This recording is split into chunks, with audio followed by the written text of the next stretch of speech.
On a summer day in 1968, Professor Julian Stanley met a brilliant but bored 12-year-old named Joseph Bates. The Baltimore student was so far ahead of his classmates in mathematics that his parents had arranged for him to take a computer science course at Johns Hopkins University, where Stanley taught. Even that wasn't enough. Having leapfrogged ahead of the adults in the class, the child kept himself busy by teaching the Fortran programming language to graduate students.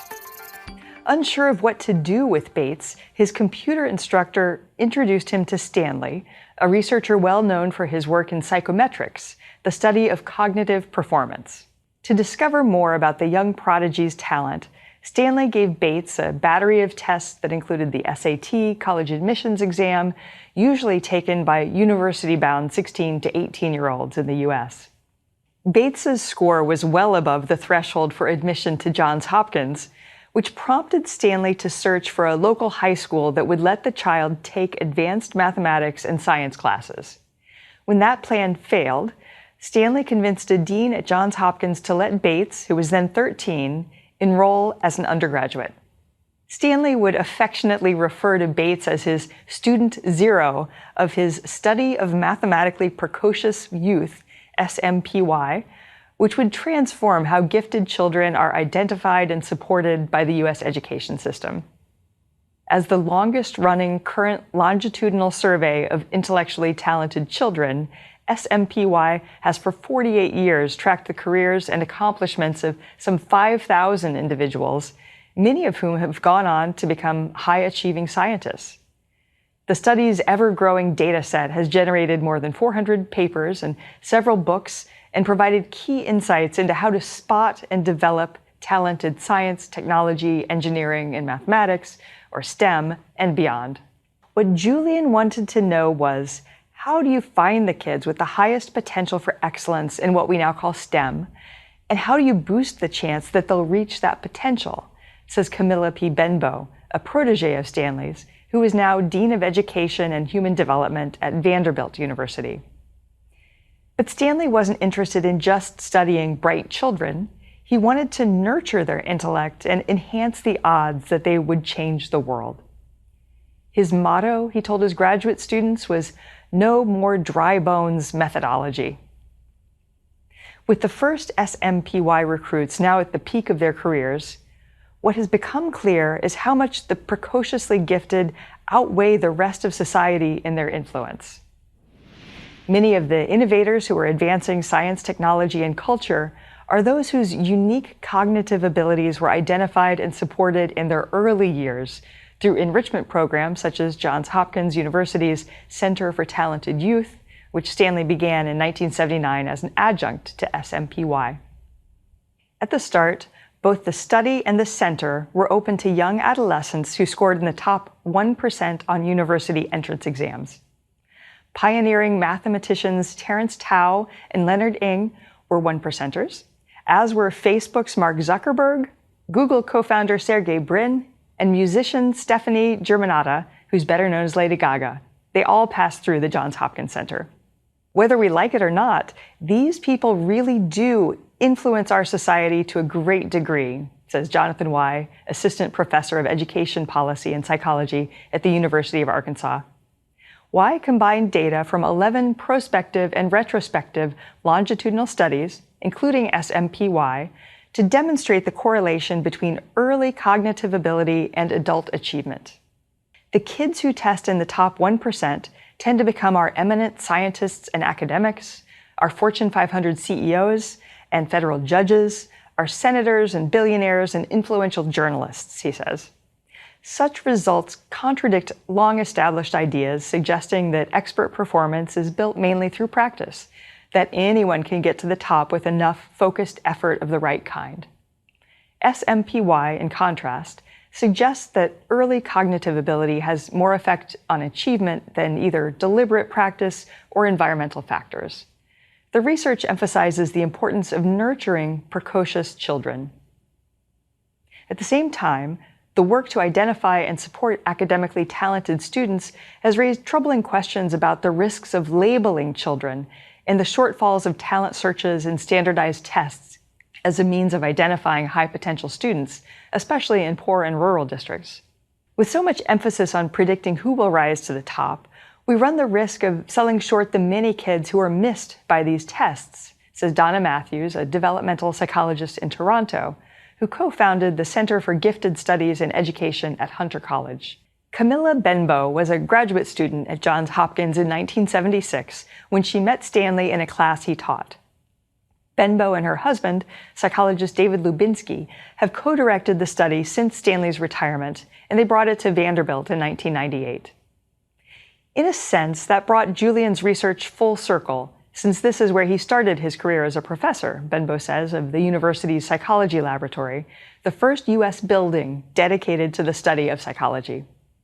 Built in 1915, it houses a small collection of antique calculators, the tools of quantitative psychology in the early 1950s when Stanley began his academic work in psychometrics and statistics. His interest in developing scientific talent had been piqued by one of the most famous longitudinal studies in psychology, Lewis Terman's Genetic Studies of Genius. Beginning in 1921, Terman selected teenage subjects on the basis of high IQ scores, then tracked and encouraged their careers. But to Terman's chagrin, his cohort produced only a few esteemed scientists. Among those rejected, because their IQ of 129 was too low to make the cut, was William Shockley, the Nobel Prize-winning co-inventor of the transistor. Physicist Luis Alvarez, another Nobel winner, was also rejected. Stanley suspected that Terman wouldn't have missed Shockley and Alvarez if he'd had a reliable way to test them specifically on quantitative reasoning ability. So Stanley decided to try the Scholastic Aptitude Test, now simply known as the SAT. Although the test is intended for older students, Stanley hypothesized that it would be well suited to measuring the analytical reasoning abilities of elite younger students. In March 1972, Stanley rounded up 450 bright 12 to 14-year-olds from the Baltimore area and gave them the mathematics portion of the SAT. It was the first standardized academic talent search. Later, the researchers included the verbal portion and other assessments. The first big surprise was how many adolescents could figure out math problems that they hadn't encountered in their coursework, says developmental psychologist Daniel Keating, then a PhD student at Johns Hopkins. The second surprise was how many of these young kids scored well above the admissions cutoff for many elite universities. Stanley hadn't envisioned SMPY as a multi-decade longitudinal study, but after the first follow-up survey 5 years later, Benbow proposed extending the study to track subjects through their lives, adding cohorts and including assessments of interests, preferences, and occupational and other life accomplishments. The study's first 4 cohorts range from the top 3% to the top 0.01% in their SAT scores. The SMPY team added a 5th cohort of the leading mathematics and science graduate students in 1992 to test the generalizability of the talent search model for identifying scientific potential. I don't know of any other study in the world that has given us such a comprehensive look at exactly how and why STEM talent develops, says Christoph Perleff, a psychologist at the University of Rostock in Germany who studies intelligence and talent development. As the data flowed in, it quickly became apparent that a one-size-fits-all approach to gifted education and to education in general was inadequate. SMPY gave us the first large sample basis for the field to move away from general intelligence toward assessments of specific cognitive abilities, interests, and other factors, says Rena Subotnick, who directs the Center for Gifted Education Policy at the American Psychological Association in Washington, D.C. In 1976, Stanley started work with his second cohort, which was a sample of 563 13-year-olds who scored in the top 0.5% on the SAT. He tested them on spatial ability, the capacity to understand and remember spatial relations between objects. Tests for spatial ability might include matching objects that are seen from different perspectives, determining which cross-section will result when an object is cut in certain ways, or estimating water levels on tilted bottles of various shapes. Stanley was curious about whether spatial ability might better predict educational and occupational outcomes than could measures of quantitative or verbal reasoning on their own. Follow-up surveys at ages 18, 23, 33, and 48 backed up his hunch. A 2013 analysis found a correlation between the number of patents and peer-refereed publications that people had produced and their earlier scores on SATs and spatial ability tests. The SAT test jointly accounted for about 11% of the variance. Spatial ability accounted for an additional 7.6%. The findings, which dovetail with those of other recent studies, suggest that spatial ability plays a major part in creativity and technical innovation. I think it may be the largest known untapped source of human potential, says Lubinsky, who adds that students who are only marginally impressive in mathematics or verbal ability, but high in spatial ability, often make exceptional engineers, architects, and surgeons. And yet no admissions directors I know of are looking at this, and it's generally overlooked in school-based assessments. When Stanley began his work, the choices for bright children in the U.S. were limited, so he sought out environments in which early talent could blossom. It was clear to Julian that it's not enough to identify potential. It has to be developed in appropriate ways if you're going to keep that flame well lit, says Linda Brody, who studied with Stanley and now runs a program at Johns Hopkins focused on counseling profoundly gifted children. At first, the efforts were on a case-by-case basis. Parents of other bright children began to approach Stanley after hearing about his work with Bates, who thrived after entering the university. By age 17, he had earned bachelor's and master's degrees in computer science and was pursuing a doctorate at Cornell University. Later, as a professor at Carnegie Mellon University, he would become a pioneer in artificial intelligence. I was shy, and the social pressures of high school wouldn't have made it a good fit for me, says Bates, who's now 60. But at college, with the other science and math nerds, I fit right in, even though I was much younger. I could grow up on the social side at my own rate, and also on the intellectual side, because the faster pace kept me interested in the content. The SMPY data supported the idea of accelerating fast learners by allowing them to skip school grades. In a comparison of children who bypassed a grade with a control group of similarly smart children who didn't, the grade skippers were 60% more likely to earn doctorates or patents, and more than twice as likely to get a PhD in a STEM field. Acceleration is common in SMPY's elite 1 in 10,000 cohort, whose intellectual diversity and rapid pace of learning make them among the most challenging to educate. Advancing these students costs little or nothing, and in some cases may save schools money. These kids often don't need anything innovative or novel, Lubinsky says. They just need earlier access to what's already available to older kids.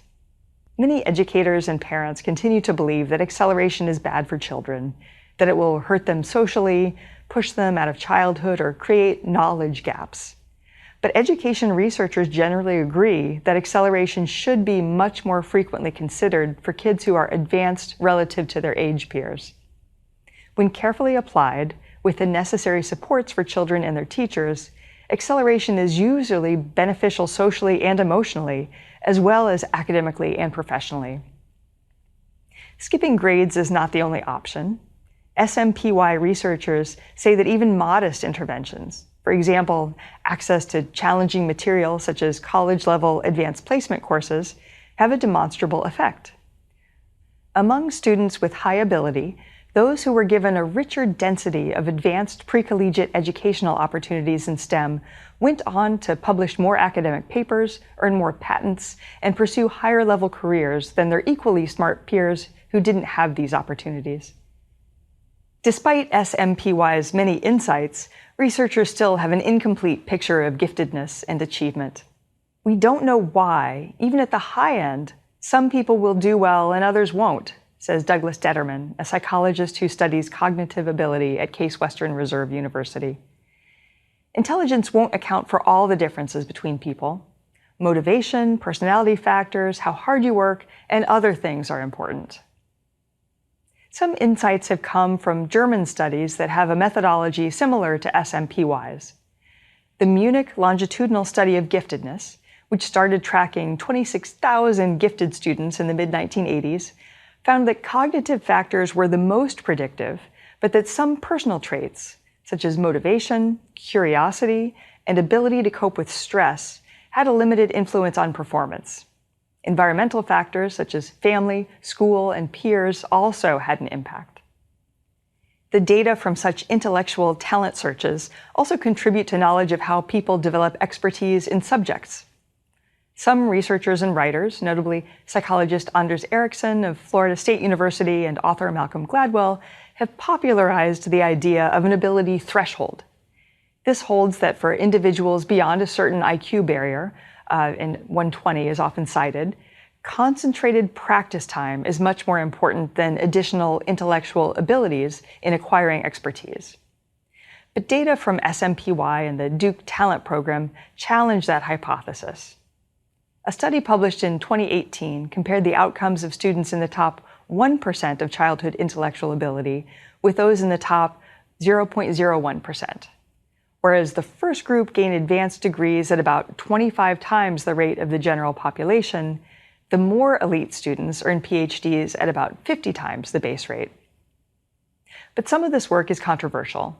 In North America and Europe, some child development experts lament that much of the research on talent development is driven by the urge to predict who will rise to the top. And educators have expressed considerable unease about the concept of identifying and labeling a group of pupils as gifted or talented. A high test score tells you only that a person has high ability and is a good match for that particular test at that point in time. A low test score tells you practically nothing, Matthews says, because many factors can depress students' performance, including their cultural backgrounds and how comfortable they are with taking high-stakes tests. Matthews contends that when children who are near the high and low extremes of early achievement feel assessed in terms of future success, it can damage their motivation to learn and can contribute to what Stanford University psychologist Carol Dweck calls a fixed mindset. It's far better, Dweck says, to encourage a growth mindset in which children believe that brains and talent are merely a starting point, and that abilities can be developed through hard work and continued intellectual risk-taking. Students focus on improvement instead of worrying about how smart they are and hungering for approval, Dweck says. They work hard to learn more and get smarter. Research by Dweck and her colleagues shows that students who learn with this mindset show greater motivation at school, get better marks, and have higher test scores. Benbow agrees that standardized tests should not be used to limit students' options, but rather to develop learning and teaching strategies appropriate to children's abilities, which allow students at every level to reach their potential. As Benbow and Lubinsky's work shows, gifted students can shape the future. When you look at the issues facing society, whether it's healthcare, climate change, terrorism, energy, these are the kids who have the most potential to solve these problems, Lubinsky says. These are the kids we do well to bet on.